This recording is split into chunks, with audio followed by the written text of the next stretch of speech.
আজকে আমরা 1,60,00,000 যে আবেদনকারী, তার মধ্যে 26 লক্ষ বাতিল হয়েছে ফর্ম।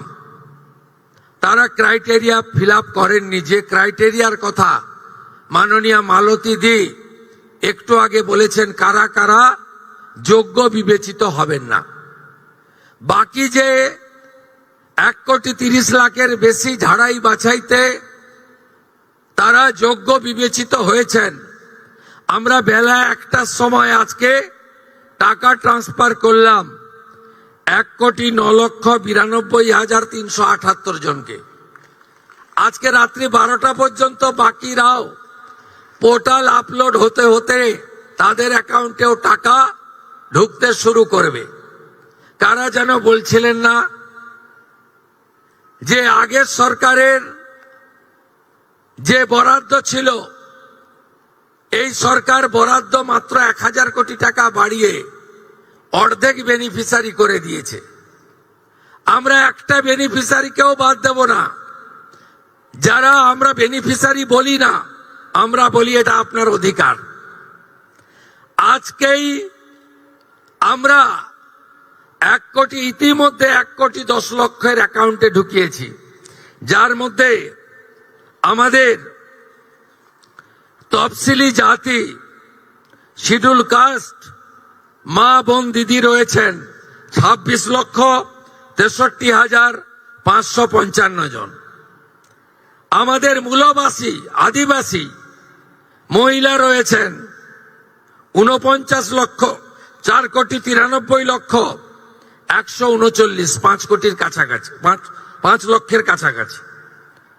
বেনিফিশিয়ারি ফ্রম হিল, পাহাড়ি এলাকা, দার্জিলিং, কালিম্পং, কার্শিয়াং, ওখানকারও আমাদের নেপালি গোর্খা বোন এবং দিদি, তারা ইতিমধ্যে অ্যাকাউন্টে পেয়ে গেছেন 1,22,628 জন।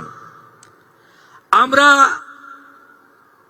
লক্ষ্মী ভান্ডারের যে 2 কোটির কাছাকাছি লাস্ট অ্যাকাউন্টে গেছিল, আমরা যখন সার্ভে করলাম, আমরা দেখলাম 27 লক্ষ এমন লোকের, মহিলার নাম আছে যারা ভারতীয় নন বা ভোটার লিস্টে নাম নেই।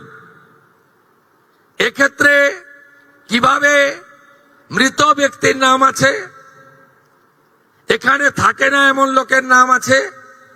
3 জায়গায় ভোটার লিস্টে নাম ছিল, 3 জায়গায় টাকা অ্যাকাউন্টে ঢুকছিল, এমন লোকের নাম আছে।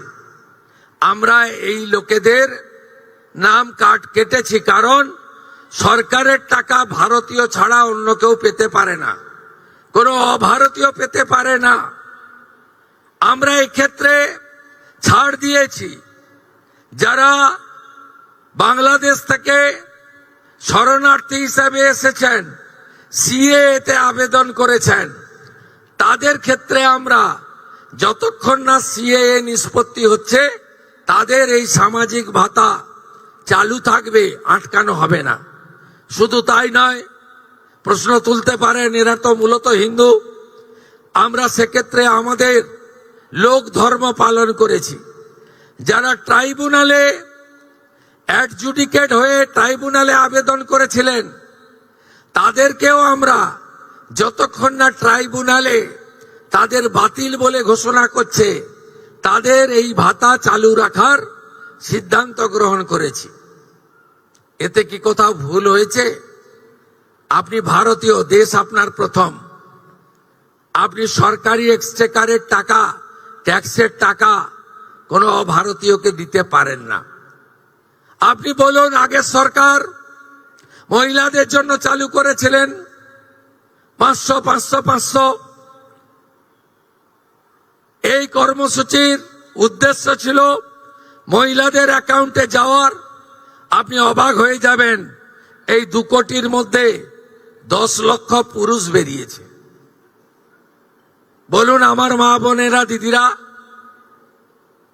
লক্ষ্মীর ভান্ডারের নামের টাকা কি পুরুষের অ্যাকাউন্টে যাওয়া উচিত? তাই ঝাড়াই বাছাইয়ের প্রয়োজন ছিল। সমালোচনা হয়েছে 12 পৃষ্ঠার ফর্ম। অ্যাকচুয়ালি 4টে পৃষ্ঠা ছাড়া ফিল আপ করার ছিল না, আর একবার আপনি ফিল আপ করে দিয়েছেন, একেবারে পোর্টালে আপলোড হয়ে গেছে। শুধু এই স্কিম নয়, ভারত সরকার, পশ্চিমবঙ্গ সরকারের আরো অসংখ্য স্কিমে আপনি সুযোগ পাবেন। আপনাকে আর দ্বিতীয়বার ফর্ম ফিল আপ করতে হবে না। তাই আপনারাও সহযোগিতা করেছেন, আমরাও আপনাদের ধৈর্যকে আমরা কুর্নিশ জানাই।